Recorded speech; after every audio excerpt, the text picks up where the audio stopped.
December 22, 1944. 11:30 a.m. Bastogne, Belgium. Visible clouds were made by each breath as Lieutenant Colonel Harry Card observed 4 German officers coming closer over the snow. A white flag contrasted sharply with the ruined terrain. They held a message destined to resonate through the ages, an ultimatum insisting on surrender, laced with the self-assurance of impending triumph. The tides of battle were in flux. On this occasion, American troops located in and near Bastogne found themselves surrounded by powerful German armored formations. Only one course remained to spare the trapped U.S. soldiers from utter destruction. That was the dignified capitulation of the enshrouded town. The German officers stood by, absolutely certain of their stance. They possessed every justification for such belief. 18,000 Americans found themselves encircled, hemmed in by around 30,000 German troops and several hundred tanks. No supply lines could reach them. The foul weather prevented all Allied planes from flying. The closest possible reinforcements were more than 100 miles away.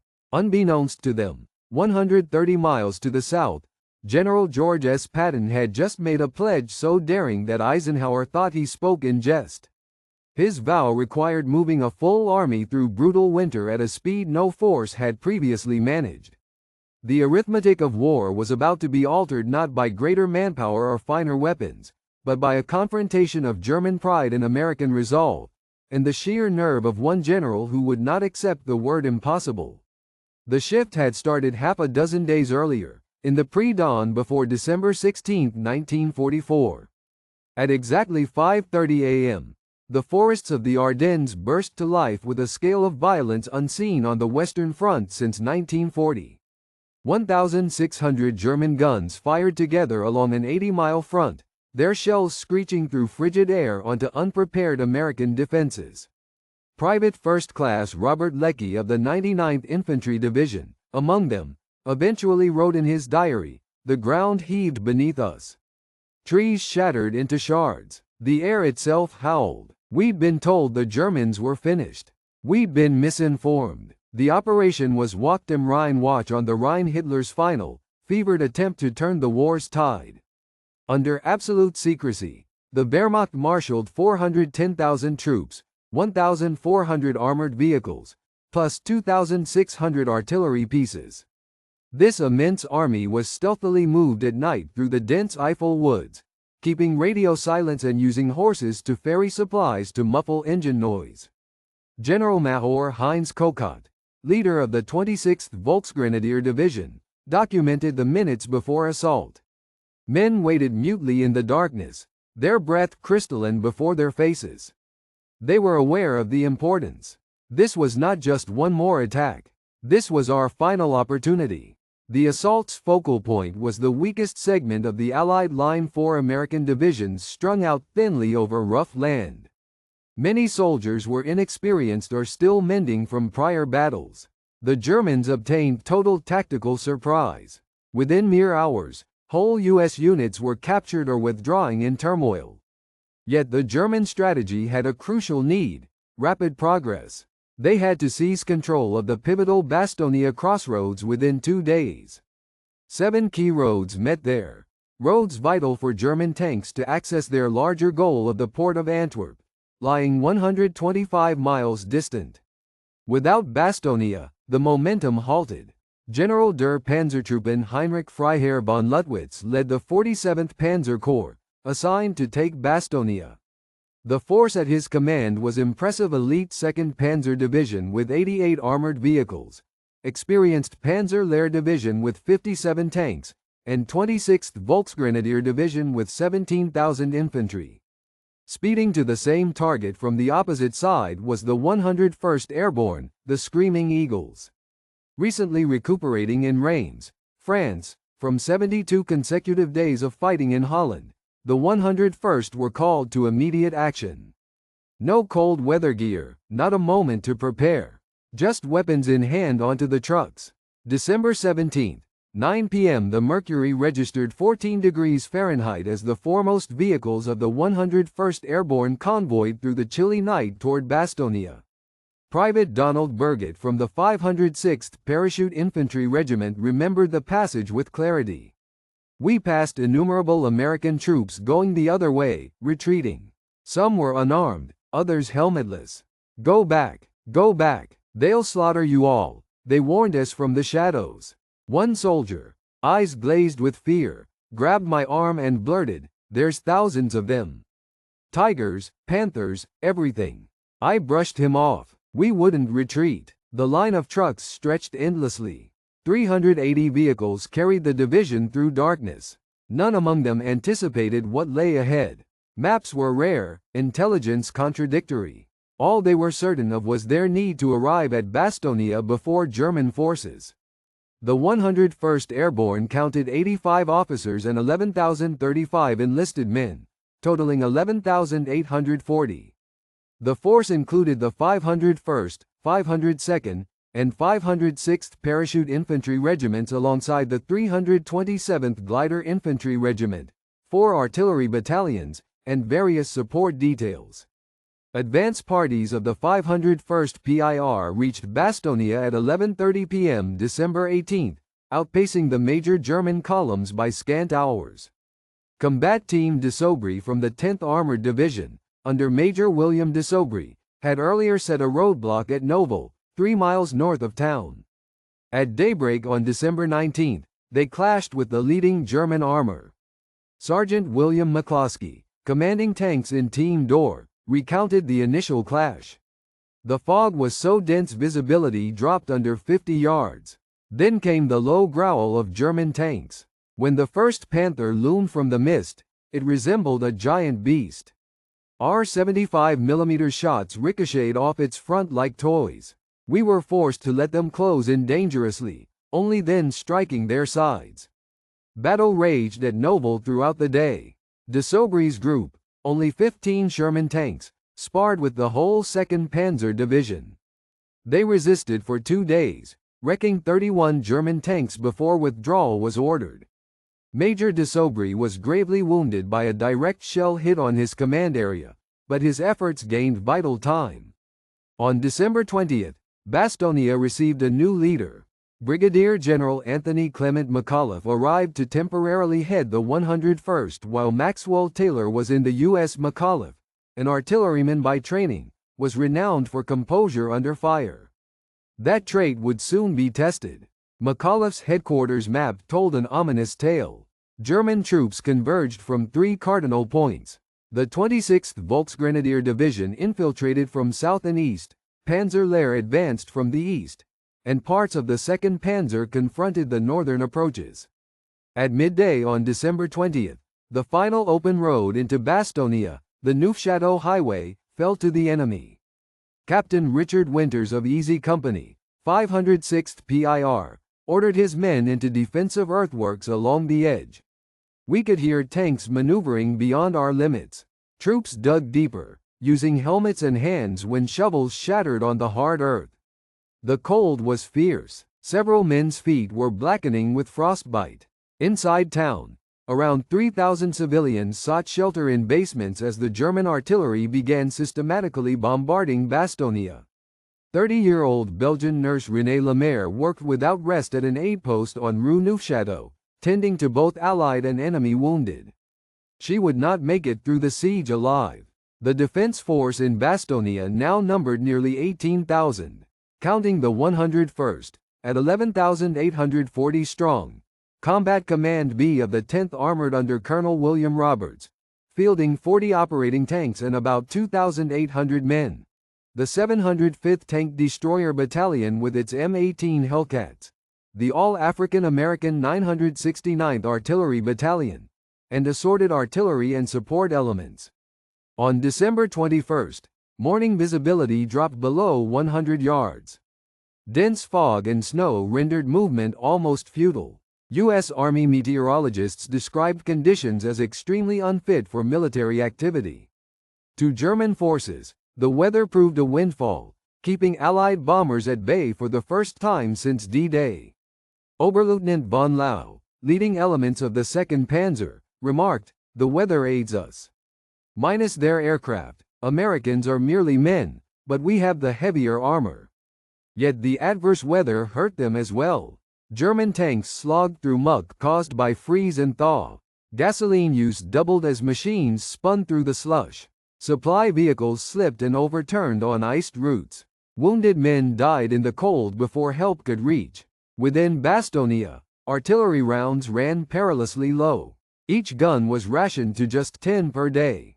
The capture of the medical company on December 19 left medical stockpiles nearly empty.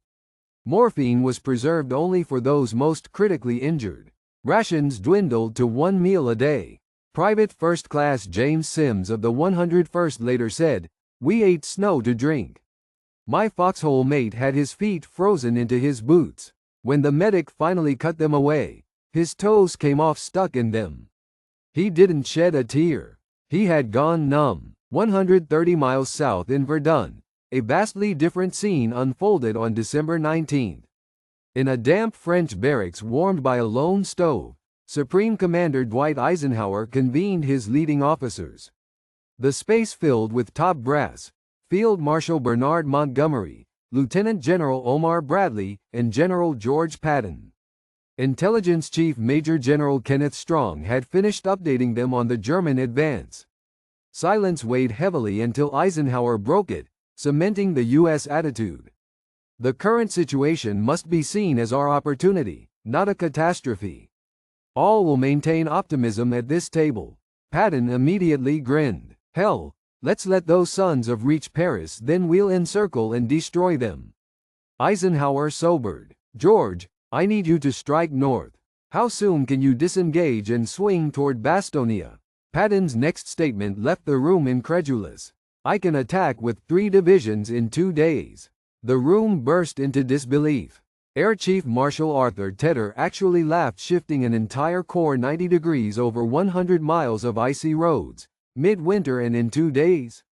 Impossible. Eisenhower's cheeks colored. Don't be ridiculous, George. You won't have all your divisions set that fast and will attack in pieces, guaranteeing destruction. Patton was not bluffing. His operations officer, Colonel Oscar Koch, had warned him for days of the German Ardennes buildup. Patton had already drawn up 3 operational responses. He had prepositioned fuel, ammunition, and field hospitals along possible northern routes. I'm not kidding, Ike, replied Patton, mild. Orders have been given already. My team is working 3 possible axes for the drive north. All that's missing is your command. Patton showed Eisenhower a map with routes marked.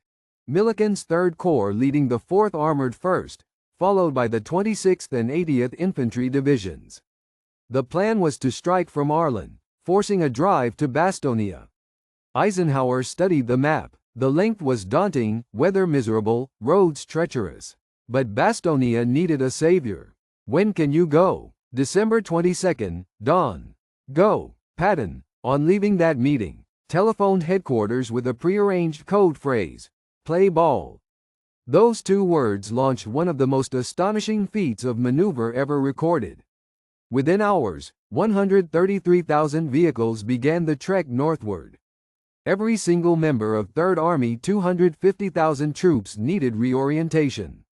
Supplies for a German assault were moved instead for relief. 20,000 miles of phone wire got rerouted. Artillery angles, previously calculated for another axis, required recalculation. Lieutenant Colonel Creighton Abrams, in command of the 37th Tank Battalion from 4th Armored, got his marching orders at 7 p.m., December 19.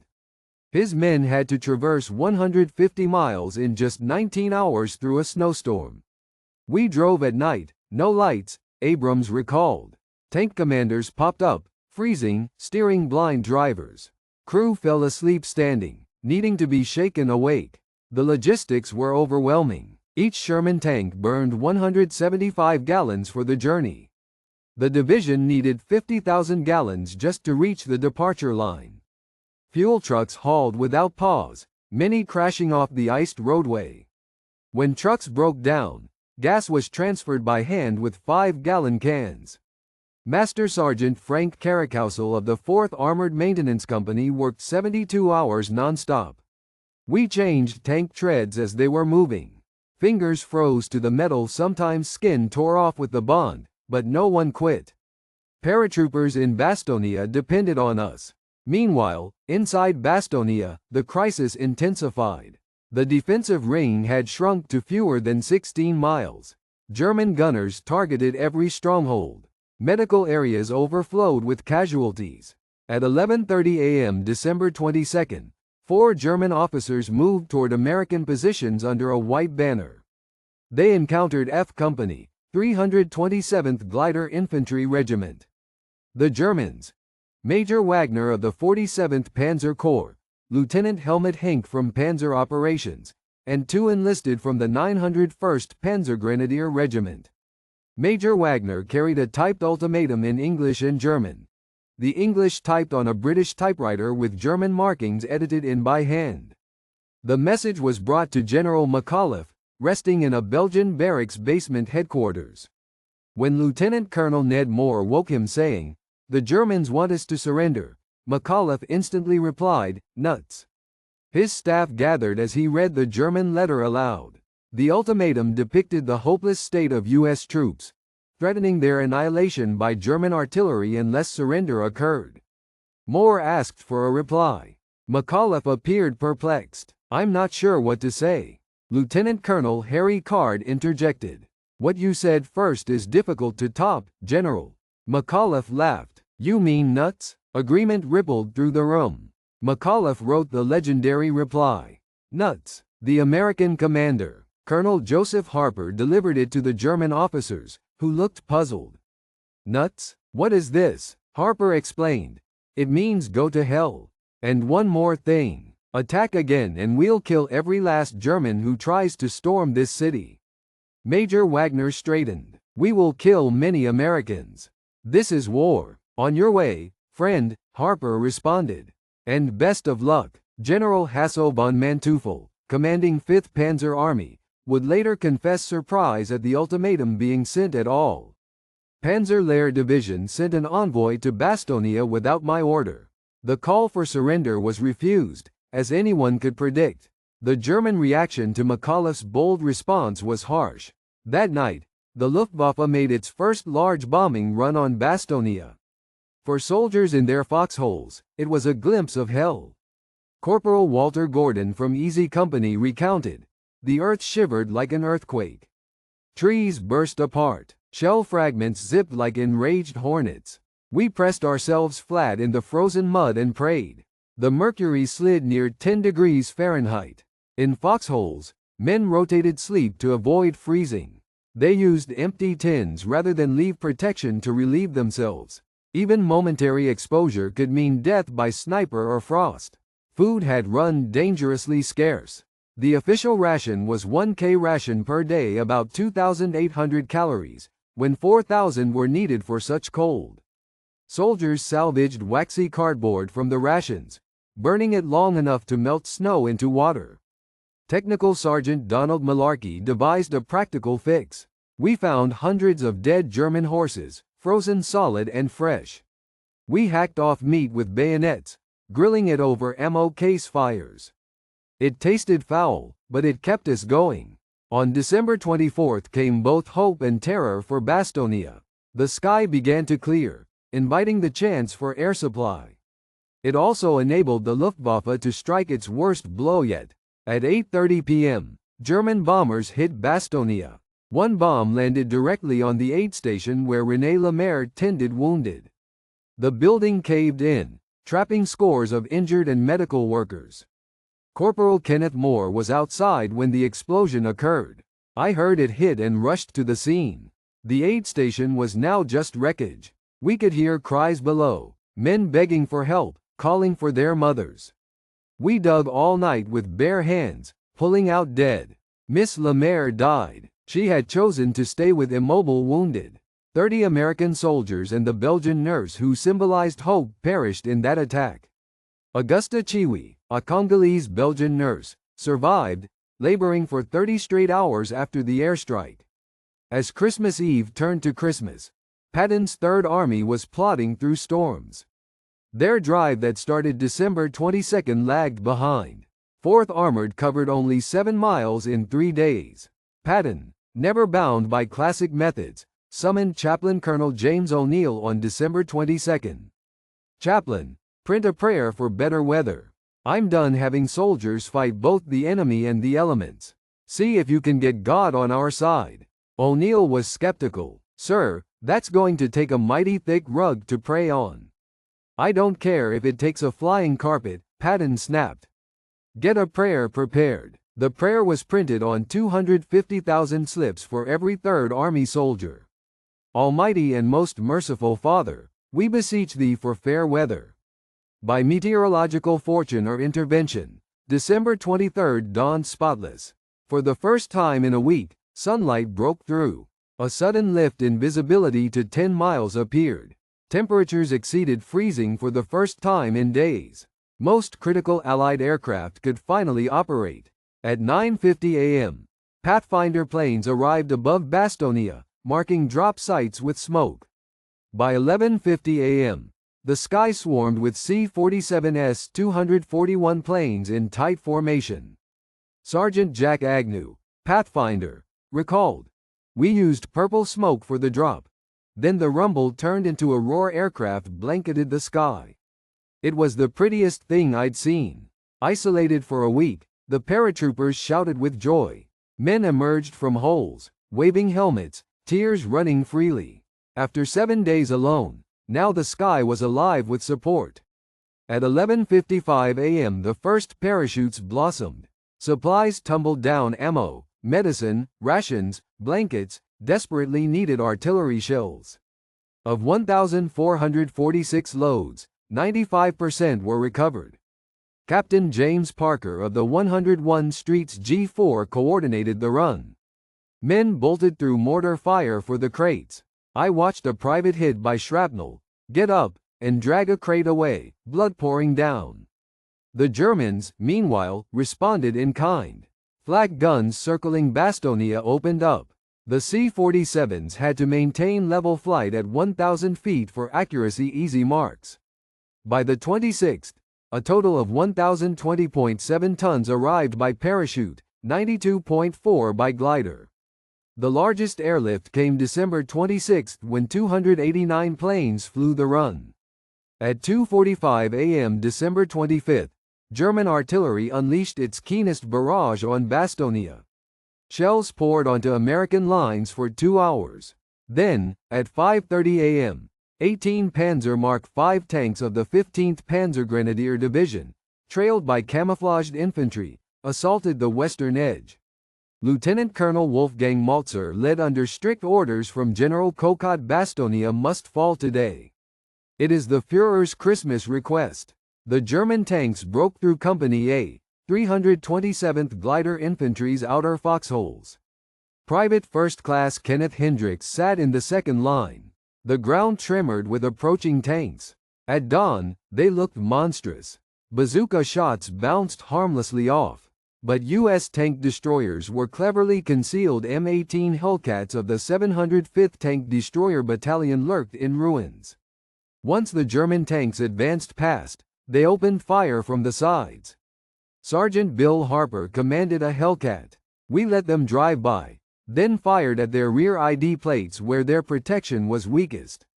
My gunner, Corporal Johnson, performed brilliantly. 5 shots, 3 tanks destroyed. By 10 a.m., all 18 German tanks burned.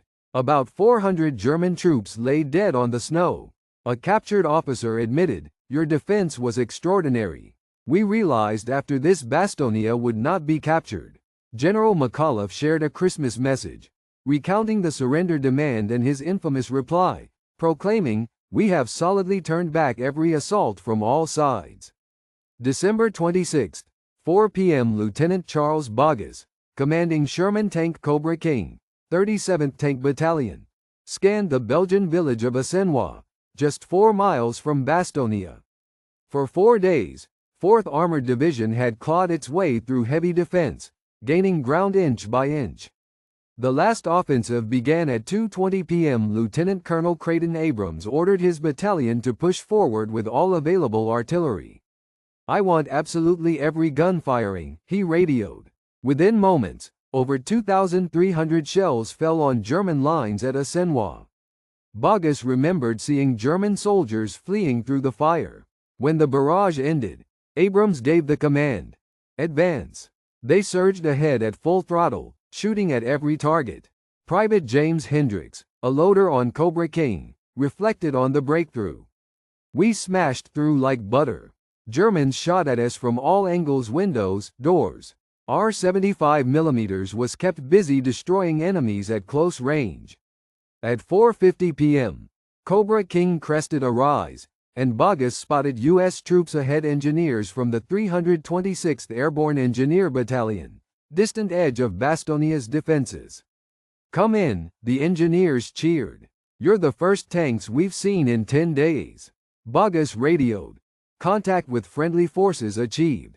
The siege was over, but the costs were high. The 37th Tank Battalion lost 5 killed, 22 wounded, and 5 missing in the thrust. The 53rd Armored Infantry counted 30 dead and 180 wounded. But the new corridor, merely 400 yards wide, was open. The breakthrough's news swept Bastogne rapidly. Parched soldiers fired extra ammo celebrating. Injured men in the hospitals cheered through their suffering. General McAuliffe, as always understated, simply said, "Glad to see you boys." But for the German side, the loss broke morale. General Major Kokog wrote in his journal, "The relief of Bastogne is more than a tactical blow, it's a moral disaster. Our troops no longer trust a German victory. They have now witnessed American tenacity and it defeated their spirits." Oberstleutnant Kaufmann from Panzer Division was more direct. "We spent everything we had on Bastogne, our top units, last tanks and munitions. For nothing they held. When we requested their surrender, they mocked us. Nuts." That reply hurt our confidence more than any bomb. The defenders began with roughly 18,000.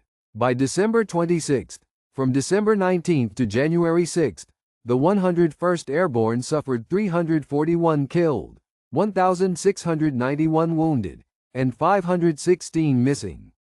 Combat Command B of 10th Armored had around 500 casualties. The 705th Tank Destroyer Battalion destroyed 108 German armored vehicles for the loss of 17 Hellcats. German casualties at Bastogne were disastrous. The 26th Volksgrenadier Division sustained over 60% losses. Panzerlehr lost 42 tanks.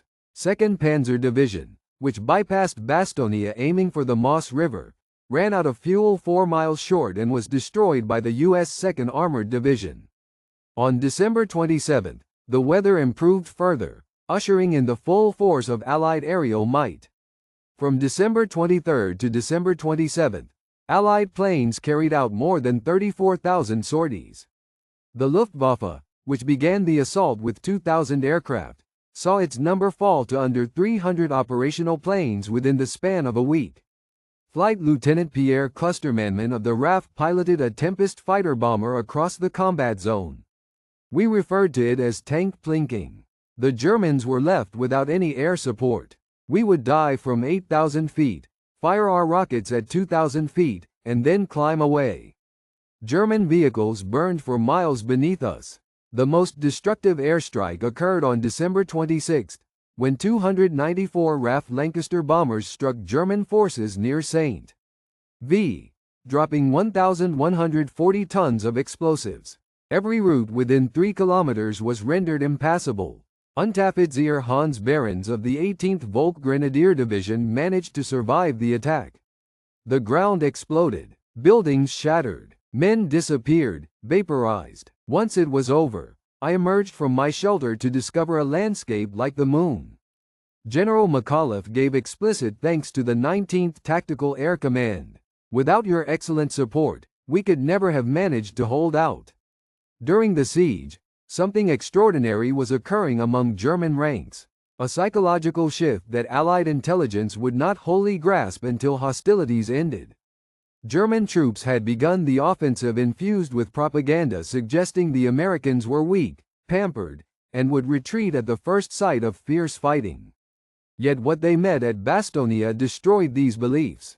Gerrit Wilhelm Hoffmann of the 26th Volksgrenadier wrote to his wife on December 24. The letter was later found on his body. "The Americans are not what we had been told. They fight like demons. Just yesterday I watched a single American machine gun team keep an entire company at bay for 3 hours." Major Jan Krag from the Panzer Division was taken prisoner on December 27. His interrogation record was astonishing. "You have triumphed not due to your numerical strength or weaponry, but by your spirit. At Bastogne, we discovered that American soldiers are true warriors."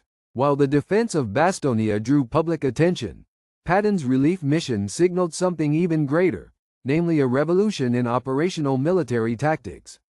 The statistics remain astonishing. Within just 72 hours, Patton's Third Army shifted 250,000 troops over more than 100 miles of frozen roads, redeployed 133,000 vehicles without encountering any major traffic jams. They laid down 20,000 meters of field telephone wire. 70 fresh ammunition depots were established. 40 fuel storage sites with 500,000 gallons of gasoline were created, along with 20 field hospitals, 4,000 tons of ammunition distributed, and 62,000 maps handed out. Colonel Oscar Coe, Patton's G2 intelligence leader, later remarked, "Patton's 3-day achievement should have been unattainable. Our calculations indicated it would take no less than 6 days simply to formulate a plan for such a movement." The secret lay in preparation. Few realized that Patton had spent 2 weeks simulating precisely this scenario in exercises. When other high-ranking officers dismissed the possibility of a German attack, Patton directed his staff to develop comprehensive contingency instructions. The medical work during the siege warrants particular commendation. Even after most medical supplies and personnel had been captured, on December 19, military doctors and medics managed to save lives at a remarkable rate. Major René Bowman, chief surgical officer of the 101st Airborne, conducted 167 surgeries in 10 days, frequently lacking adequate anesthesia. "We performed surgeries by candlelight when generators stopped working. When morphine was depleted, we substituted with cognac from Belgian residents." Technical Sergeant Eugene Rowe of Easy Company cared for more than 200 injured men throughout the siege, repeatedly crawling through enemy artillery fire to treat the wounded. He carried only medical equipment, never a weapon. The successful Bastogne defense and Patton's relief effort produced effects going far beyond battlefield success. Hitler's massive push, designed to divide the Allied armies and seize Antwerp, was brought to a halt. Field Marshal Gerd von Rundstedt, overall commander of German forces in the West, stated during his post-war questioning, "Bastogne became the burial site of the Ardennes offensive. We needed that critical road intersection by December 18. When the Americans held firm for a full week and then were reinforced, we understood that the attack had failed. The Germans had thrown their entire strategic reserve 25 divisions into the assault.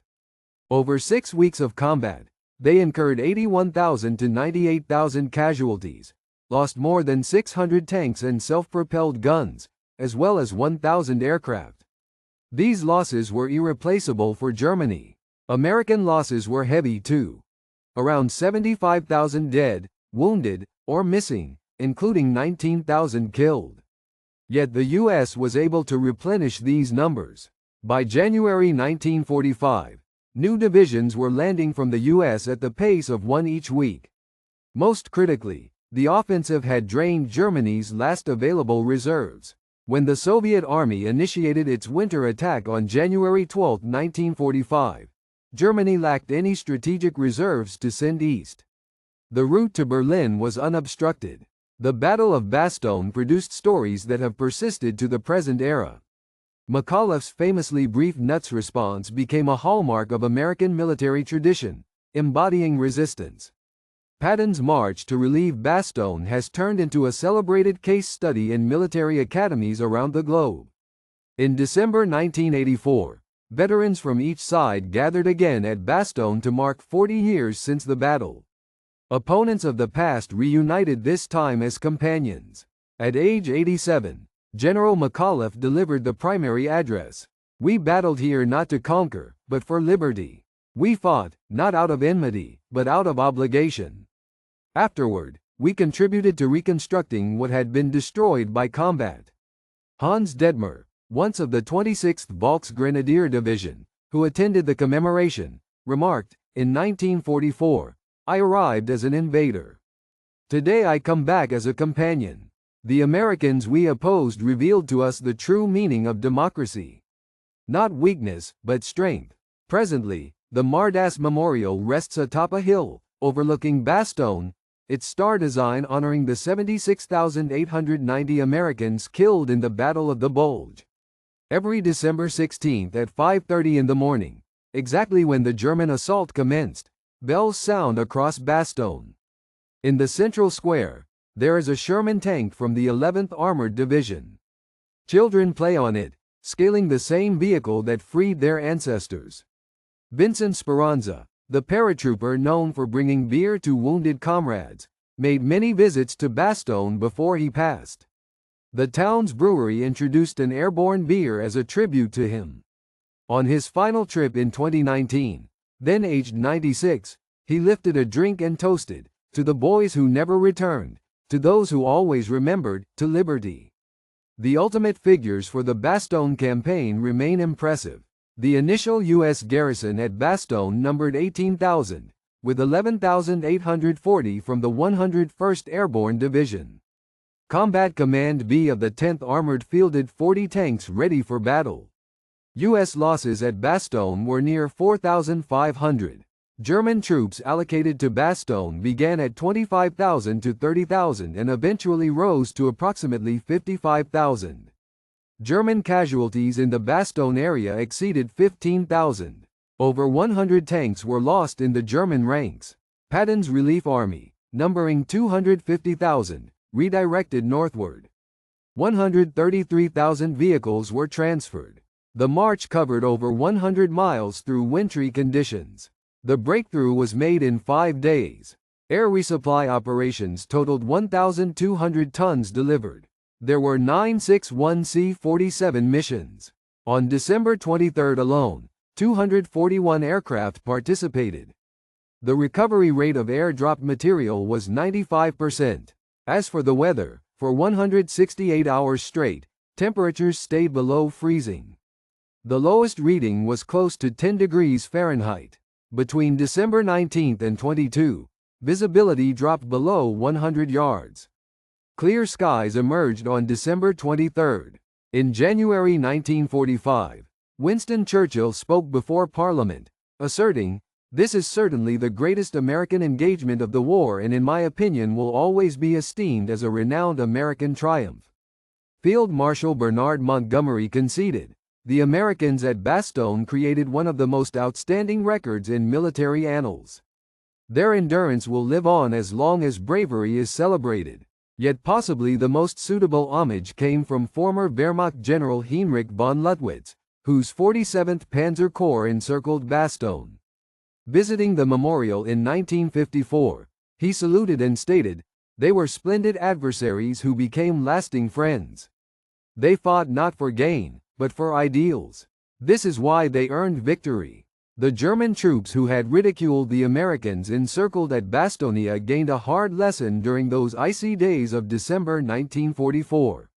They discovered that individuals united in fighting for one another possess greater strength than any force waging war for conquest. They realized that resolve outweighs the advantage of superior numbers. They came to understand that when democracy reaches its limits, it retaliates with a strength that tyranny can never replicate. The rescue of Bastogne remains as evidence that when liberty is under real threat, its defenders will always emerge. In December 1944, those defenders bore the Screaming Eagle badge of the 101st Airborne and the triangle emblem of Patton's Third Army.